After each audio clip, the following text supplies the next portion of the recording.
Okay, so the question is, can money cause anxiety? And the answer is yes, of course it can. I mean, this is practically a no-brainer.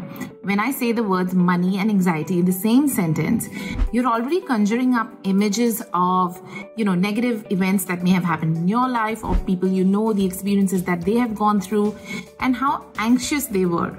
I mean, think about COVID, right? I mean, the whole anxiety began with a health scare, but ultimately it did become about money because people lost their jobs. There was enough being spent on medical emergencies. You wanted to travel, you had to pay like double, triple of what you would otherwise.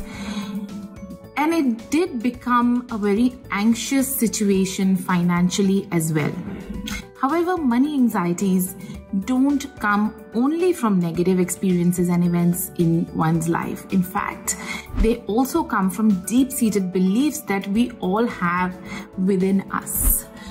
I have clients who come to me and they're really anxious about money, but the anxiety doesn't come from spending a lot or not having enough or not saving enough. The anxiety is there because they are saving too much.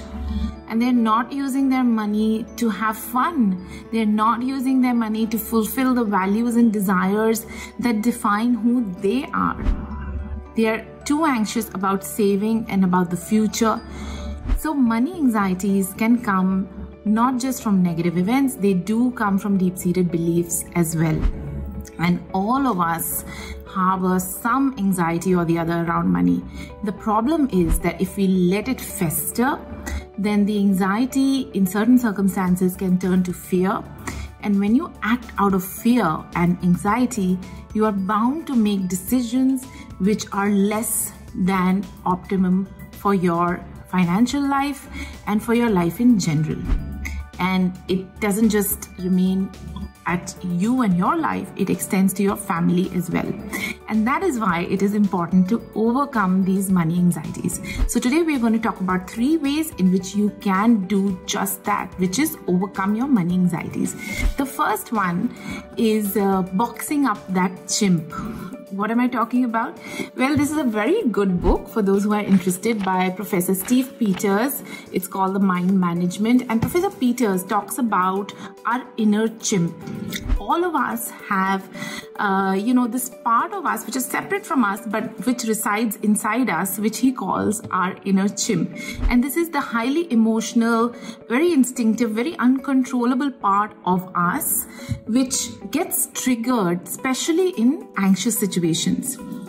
For example, when you're really hungry, okay, or when you're driving on the road and you've been stuck in traffic for 2 hours and suddenly somebody cuts in front of you and you go wah, wah, wah, on the horn, that's your inner chimp doing that, right? Because that's the instinctive reaction that you have. If you're hungry, really hungry, you haven't eaten, you've had a long day, and your kid comes to you running, going, oh, come on, let's play this board game. You'll lash out at your child because you are in an emotionally triggered state, and that's when the chimp really comes out and reacts before it thinks. So Professor Peters says that it helps to box your chimp. How do you box your chimp? Well, you let the chimp speak for a minute or two inside your head, not outside. Let it say all that it needs to. So if you're feeling like, oh my God, I need to react by using, some action like blowing the horn, or maybe, pushing somebody away when you're really angry and anxious, you let the chimp go through those motions only in your head, without acting, without reacting, without speaking. Give it 2 minutes to warm it out, whatever it needs to say. Then shut it down, box it, keep it aside, and think about the situation more rationally. So if the markets are correcting, because that's a very easy example to use in case of money anxiety, if the markets are correcting a lot and you are starting to feel this anxiety, this panic, and you pick up the phone to call your advisor, your broker, or whoever, or get online and you think, let me at least sell as much to get my profit out. Before you do anything, box that chimp, put it aside, and think about the situation. Why is the market correcting? has something happened fundamentally to impact the economy or the stocks I hold or the funds I hold? Or is it because of an event somewhere a few thousand kilometers away in some other country which is impacting, the general sentiment, and that's why the correction is happening? Think about when you need the money. If you need the money 5 to 8 years later, then what's the point of panicking now, right? So you start rationalizing only after you've let the chimp have its say, and then you box it. That's one way. The second way also comes from something I've read, which is this fantastic book called Thinking Fast and Slow by late Daniel Kahneman. And he talks about slowing down your thinking. In the short term, we know that markets are volatile. They take all kinds of different paths and, roam around here and there. But that doesn't mean that your thinking needs to follow the market. You need to slow down your thinking. Don't think too fast. If you're thinking too fast, shut your mind down, think slowly, write down what is happening, and then think about how you want to react. Remember, yes, market's correct, but no market has gone to zero, right? So it will come back up. You have to think about the reasons that the market is correcting and how fundamentally it's affected. Or is it liquidity driven, or is it event driven? Start answering those kind of questions. The last one is actually really, really important. This last thing involves tracking your money. When we track our money, it means we have to track our expenses, we have to track our assets, we have to track our income. Doing that helps us become aware about what we are actually doing with our money and what our money is doing for us.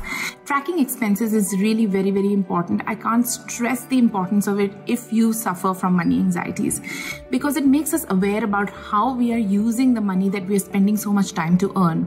Are we using it for things that really bring value to our life? Because if you're overspending on something that's meaningful, you won't feel anxious. Money anxiety, which stems from overspending, often comes because you're spending on things which are meaningless. So track your expenses first. Secondly, track your assets. What are your assets really doing? Are they growing at the pace that you expected them to? Are they too risky? Are you losing money? Track that so that you know whether the objective with which you started investing is actually getting fulfilled or not. Secondly, you know whether the objective is reasonable or not, whether your money can actually achieve what you expect it to.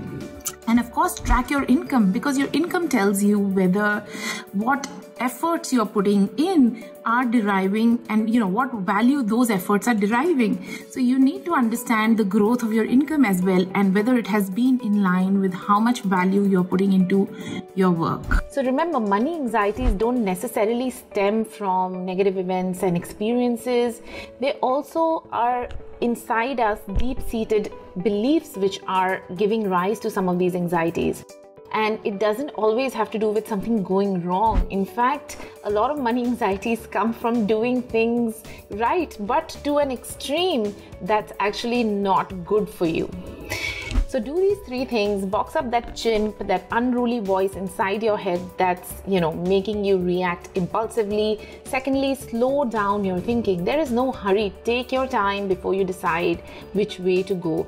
And thirdly, track your money. Do these three things and tell me how your money anxieties are faring after.